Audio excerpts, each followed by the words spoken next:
दोस्तों, क्या आप भी उन जिज्ञासु लोगों में से हैं जो किसी कमाल के इंजीनियरिंग मावल को देखकर ये सोचने पर मजबूर हो जाते हैं कि इंजीनियर्स और साइंटिस्ट ने ये मुमकिन कैसे कर दिखाया?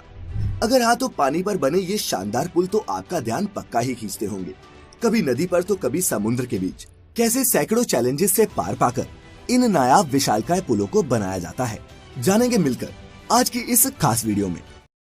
स्वागत है साइम अख्तर ऑफिशियल चैनल पर। दोस्तों, हम सब ये तो जानते ही हैं कि पानी पर बने ये पुल हमारे जीवन का एक अहम हिस्सा है, क्योंकि अगर ये ब्रिज ना होते तो शायद कई गांव, कस्बे और शहर एक दूसरे से कटे ही रहते। इन ब्रिजेस की मदद से हम पानी के ऊपर से निकलकर अपना समय और ईंधन दोनों ही बचा लेते हैं। लेकिन इतना काम आने के अलावा दुनिया भर में चलती नदी पर बने ऐसे कई ब्रिजेस हैं जो मशहूर हैं, कुछ अपनी इंजीनियरिंग के लिए तो कुछ उनके आकार और कुछ अपनी हिस्टोरिकल इम्पोर्टेंस के चलते। इंजीनियरिंग डिजाइन के आधार पर पानी पर बनने वाले ये पुल कई तरह के हो सकते हैं। किसी भी ब्रिज का निर्माण जगह के आधार पर किया जाता है। एक प्रकार का ब्रिज सभी जगह बनाना संभव नहीं, इसीलिए ब्रिज भी जगह के आधार पर ही बनाए जाते हैं। Beam bridge, suspension bridge, arch bridge आदि ये कुछ टाइप्स हैं पानी पर बनने वाले इन पुलों के।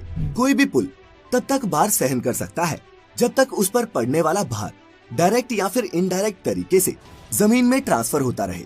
एक ब्रिज पर लाखों टन का भार हो सकता है, लेकिन वह फिर भी मजबूती से खड़ा रहता है, क्योंकि सारा भार खंभों पर टिका होता है और खंभों से होता हुआ जमीन में चला जाता है, जिससे ब्रिज को कोई नुकसान नहीं होता। लेकिन दोस्तों, पानी पर बनने वाले किसी भी ब्रिज की सबसे बड़ी चुनौतियों में उसकी फाउंडेशन बनाना ही होता है, और पानी जितना गहरा हो ये चैलेंज भी उतना ही बड़ा होता है। फाउंडेशन मजबूत होना बहुत ज्यादा जरूरी है, क्योंकि आखिर ये पिलर्स ही तो होते हैं जिनके दम पर इस ब्रिज को स्थिर रखा जाता है। तो कैसे की जाती है इस फाउंडेशन को बनाने की शुरुआत, आइए समझते हैं। तेज बहाव वाले नदियों के ऊपर पिलर खड़ा करने के लिए इंजीनियर सबसे पहले एक स्ट्रक्चर बनाते हैं, और उसको बनाते समय पानी की अधिकतम और न्यूनतम गहराई, पानी के बहाव की गति, पानी के नीचे की मिट्टी, पुल का भार, पुल पर चलने वाले वाहनों का भार आदि बारीक से बारीक चीजों का हिसाब रखा जाता है। इसके बाद पुल की नींव का प्रकार तय किया जाता है, जिसके हिसाब से नींव बनाई जाती है। इस नींव को कॉफर डैम कहते हैं। पिलर बनाने के तरीके के हिसाब से कभी कॉफर डैम का स्ट्रक्चर सर्कल में होता है तो कभी स्क्वायर में। अब सवाल ये है कि आखिर ये कॉफर डैम बनता कैसे है? कॉफर डैम को बनाने के लिए स्टील के लंबे लंबे पीसेस एक स्ट्रक्चर पर फिट किए जाते हैं, जिसमें इन्हें सर्कल या फिर एक स्क्वायर शेप दी जाती है, और जब ये बनकर तैयार हो जाते हैं तब इन्हें पानी के अंदर डाल दिया जाता है।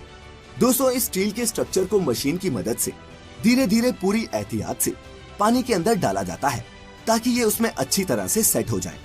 इसके बाद मोटर और पंप के जरिए इस पूरे स्ट्रक्चर के अंदर के पानी को बाहर निकाल दिया जाता है, जिस वजह से यहाँ पर एक सूखी खाली जगह बन जाती है। इसी सूखी खाली जगह पर फिर पिलर बनाने का काम शुरू किया जाता है, जहाँ कई सारे वर्कर लगकर इस जगह पिलर बनाते हैं। हालांकि हर जगह इस तरह से काम नहीं किया जा सकता। अगर पानी बहुत गहरा हो तो ज्यादा गहरे पानी में ये कॉफर डैम बनाकर नहीं डाल सकते। जैसे समुद्र में बीम बनाने के लिए समुद्र के तल में सबसे पहले कोई ठोस जगह देखते हैं, उसकी गहराई मापते हैं। इसके बाद उस जगह पर बड़ी बड़ी मशीनों के द्वारा खड्डा किया जाता है, जैसे बोरवेल बनाते समय करते हैं। फिर उस बोरवेल में स्टील या फिर लोहे के मोटे पाइप डाले जाते हैं।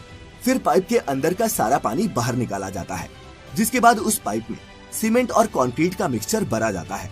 जरूरत के हिसाब से एक से ज्यादा खंभे तैयार करके आपस में जोड़ भी सकते हैं, जिससे एक मजबूत खंभा तैयार हो जाता है।